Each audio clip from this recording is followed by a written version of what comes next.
Okay, so here we are. We're down by the relatively new sports barn.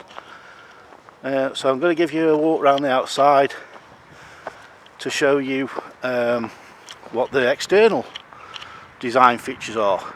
So from this point you can see that we've got a brickwork skin up to about 3.5 metres, and then above that we've got a cedar cladding, and then there's this cedar design V that's planted on the top. That's there just for a design feature.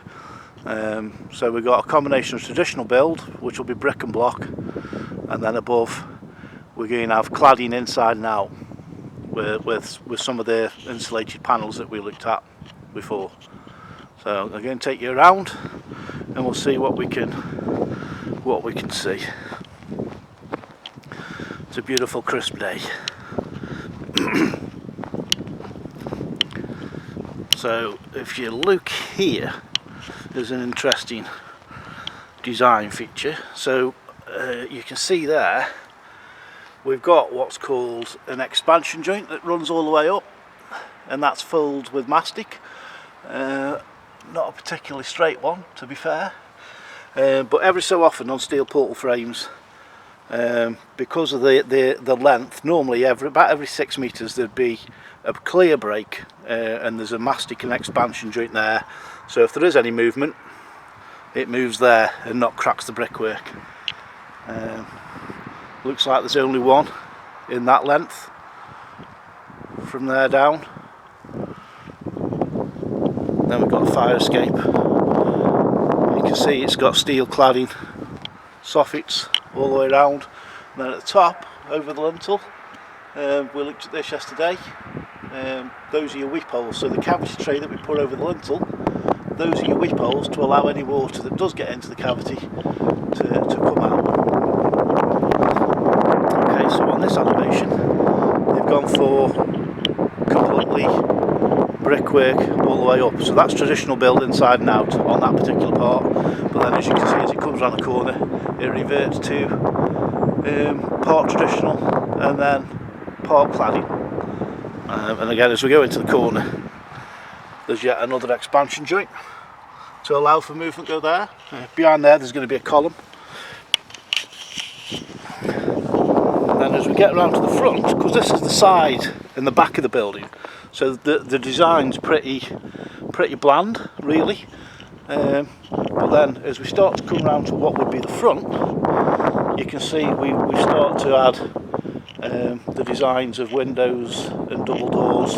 Again, there's an expansion joint there, you can see that one there, there's another one right in the far corner, and then this one part brick, part cladding. As you can see, there's a tarmacked footpath all the way round,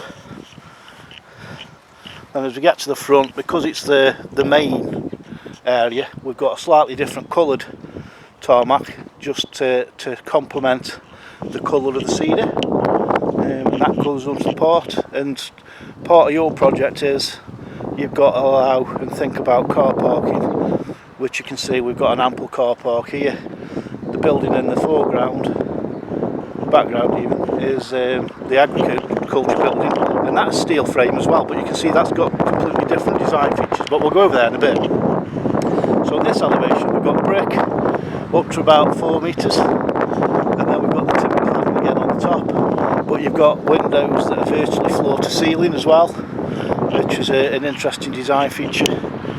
And you can see that there's mastic, oh you can't because of the shadow, but you can see there's mastic there going all the way up as well.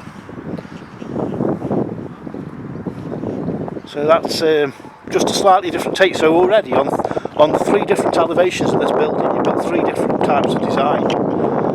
So that's something to think about, because from a cost point of view, you want the front to look $1 million and you want that to look right, but then obviously around the other aspects you want it to be more economical and to get round. So this is the main entrance, so that's the reception area behind those doors, and again as soon as you go round off the side you can see we've reverted back to traditional brick and block all the way up. Still steel frame, but we've skinned it in a different way. Okay, we'll go around, so hopefully you can see the different elements of design.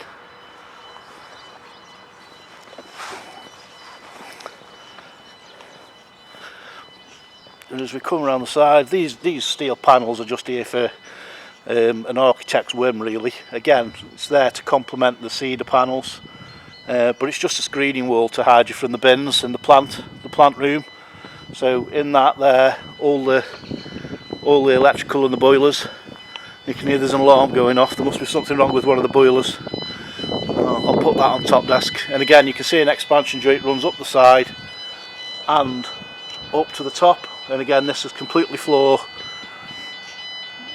DPC to roof in brick and block. There's 3 expansion joints in that length.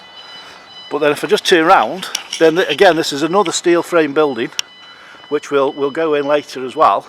And you can see it's got similar design features, but a slightly different tweak on it, that's all. But you can see again that we've got a completely steel portal frame building, but skinned to the designer's specification and the client's specification. So more often than not, traditional brick and block part way up, and then either cedar panels or some other sort of sandwich board or cladding on the top. I'll try and find some different examples of cladding on a different build.